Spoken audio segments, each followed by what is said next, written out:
What if your particular brand of perfectionism looks like a reluctance to ask questions in a room full of your peers, or your tendency to replay the moment when something went wrong in work or in conversation over and over well after the situation has passed? But what if this brand of perfectionism actually has a better label and it comes to us through Brené Brown's research and Kristin Neff's research on self-compassion, and it can be better referred to as professional shame? And this is something that most high achievers might not have ever looked at directly because it sounds really dark, right? To talk about shame in that way. I'm Lorraine Moorhead. I'm an LCSW, and I went through a Daring Way facilitator training years ago. And I work with high achievers in therapy and also consult with clinicians and host this podcast. This topic comes up almost every day with all of the populations that I work with, clinicians and high achievers.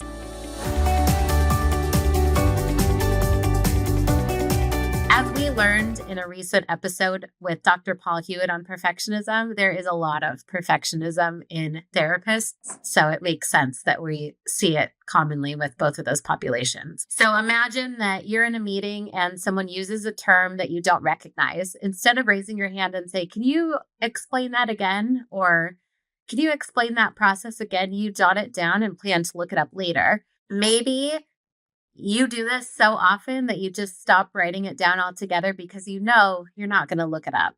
Maybe you made a call at work that didn't land the way you intended, and it wasn't horrible. It wasn't a catastrophe. Nobody's talking about it anymore, but you're still thinking about it.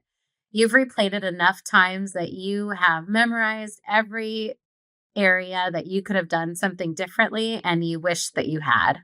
Or you're around peers who seem further along, more confident, more certain of themselves, and you attribute it to them. They're just like that, instead of feeling curious about how you could capture some of that feeling or even be able to see yourself getting to that point, because looking at them makes you feel small. So you smile and maybe you try to contribute where you can, but you leave the room feeling like you've been left out or you're going to be found out. I see this with the clinicians I work with and supervise, and I see it with interns who come in performing confidence that they don't quite feel yet because they've absorbed the message that uncertainty means incompetence.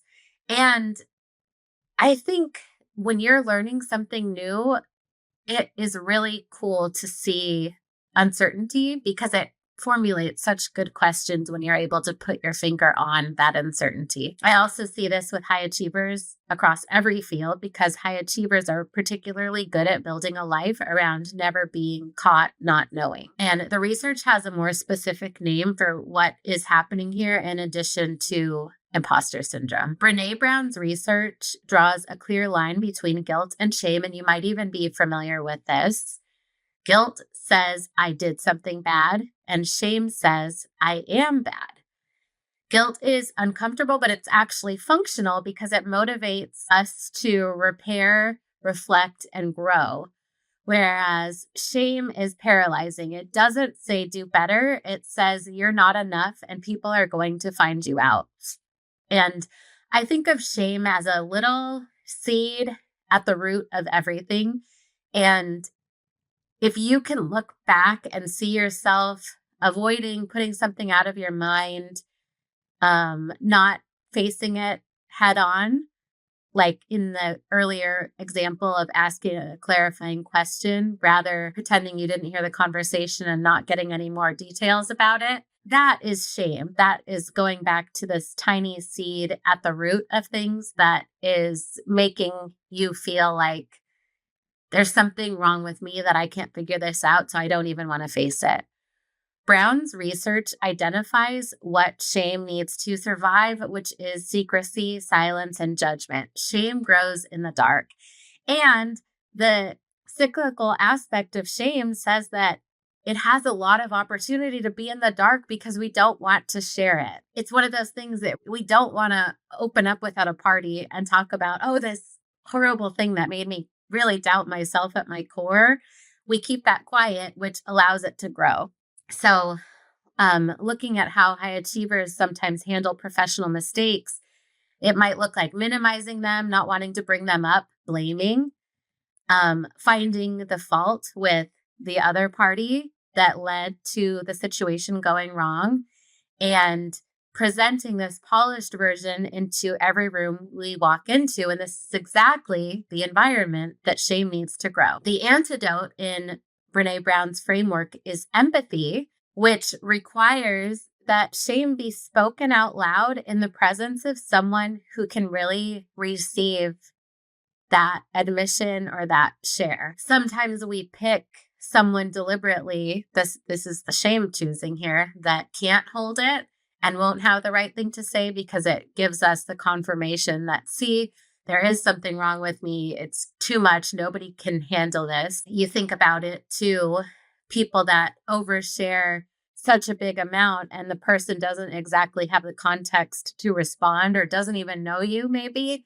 And then it's like, see, everybody is overwhelmed by what I've shared, but we really need to pick a person who has demonstrated that they're there for us and thus can hold it for us without flinching or being bothered. Or maybe the person has done their own self-reflection and has walked in your shoes as well. Kristin Neff's self-compassion research approaches the same territory from a different angle. And I was introduced to her work in the Daring Way facilitator training as well, because Brené Brown cites it often. And Kristin Neff identifies 3 components of self-compassion, which are 1, self-kindness over self-judgment, common humanity over isolation, and mindfulness over identification with the painful thought or feeling.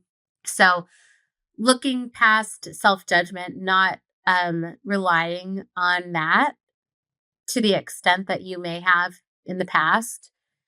And mindfulness is staying in the present moment rather than going down the rabbit hole of following every misstep from a given conversation or workday. The most important of these 3 for me is that having common humanity can really diminish that feeling of professional shame.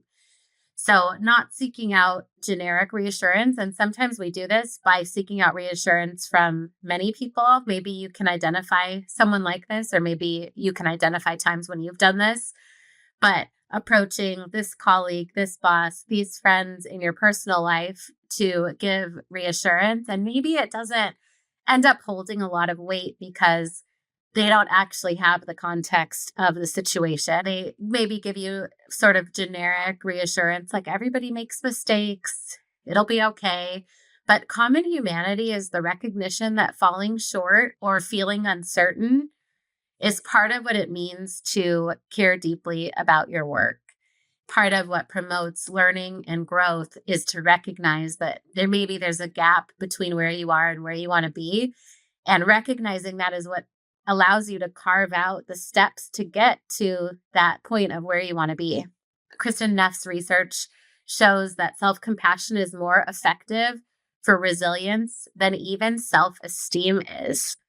Self-esteem requires feeling good about yourself or standing up favorably against comparisons with others, whereas self-compassion only requires treating yourself with the same care and compassion that you would offer someone you respect who came to you to discuss the same struggle. So maybe that gap right there between how you respond to others that you care about and how you hold yourself is where the professional shame lives. I know that a lot of therapists use this prompt, like, what would you say to someone you cared about if they came to you in this situation? And I hear all the time, people are like, well, yeah, obviously I would give them a lot more grace than I give myself because I just have certain expectations for myself. So a lot of people are aware of this already, but it is a good and important reminder that sometimes the only thing missing in how we respond to ourselves is compassion. And sometimes that's all we need to be able to ask the question, take the next step and grow. Because when we're just responding to shame, it leads us to want to shut down, not look at it again, and not bring it back up until someone brings it back up with us. Brené Brown's empathy as the antidote to shame and Neff's theory of common humanity as a pillar of self-compassion are essentially describing a similar mechanism. One is relational, that is what you need from others, and one is internal, which is what you can offer yourself. Professional shame tells you that you are uniquely insufficient and that the room would be better off not knowing about your insufficiency. But both frameworks say the same thing back. You aren't alone in this. And this is part of what hearing about what you do looks like. And it's part of what helps you examine your professional identity. Professional shame shows up in the meeting as staying quiet, staying reserved, hoping that someone else will step in to help with the direction that you didn't understand, or the kind of self-blaming if you don't know, assuming you should be further along and thus not wanting to ask a question that marks exactly where you are.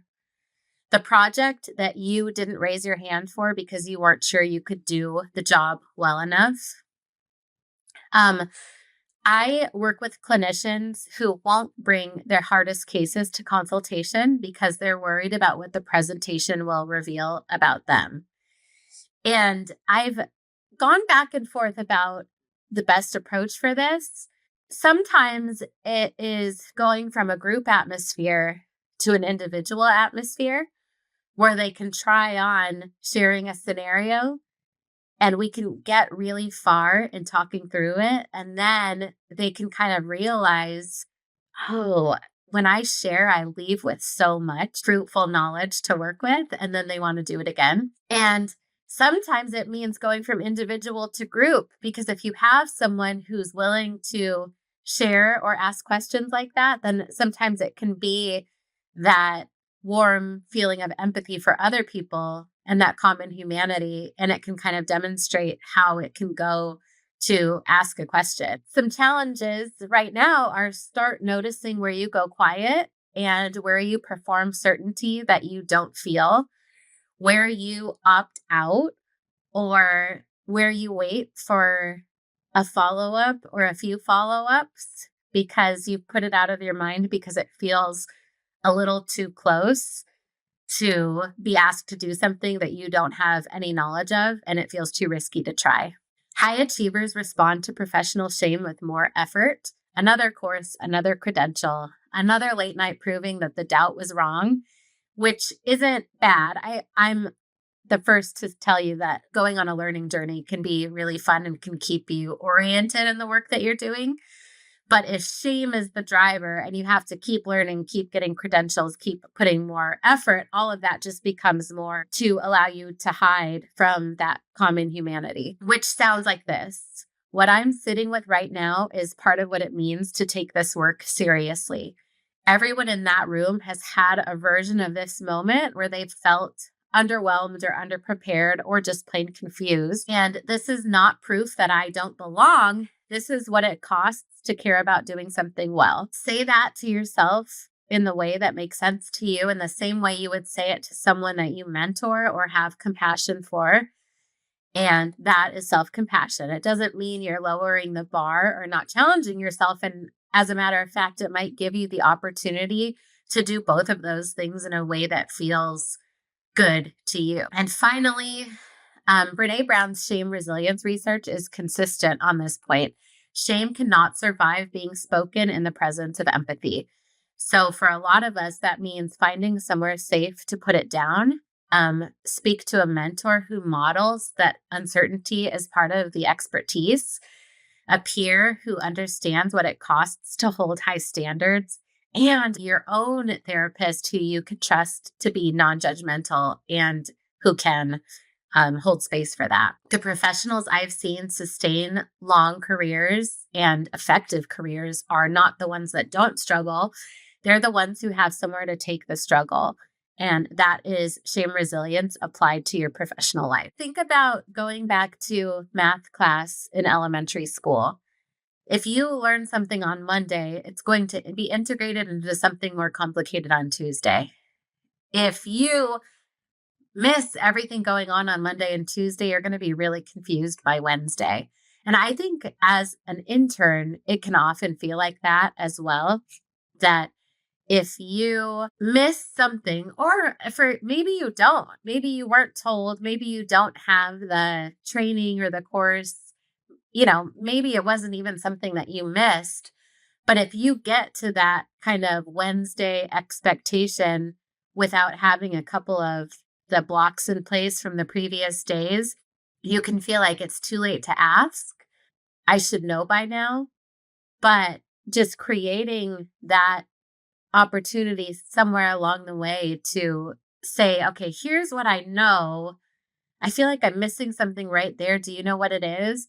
Or here's how far I've gotten. Am I missing a button push here? Or am I missing a part of the process or the SOP to make this effective? Then someone is able to really see where you can be helped, And I think just keeping in mind, like when I've seen someone go from that first experience to being reassured that the questions that they have can be answered, they come with the most brilliant questions. When they can get past, I should know this, and go into, this is what I'm doing and this is where I want to get. Can you help me fill in the middle? Those are some of the best conversations that I have ever had in supervision. And those are the ones that might not have happened when coming from a place of shame, because they would have assumed they would already be doing that next step. And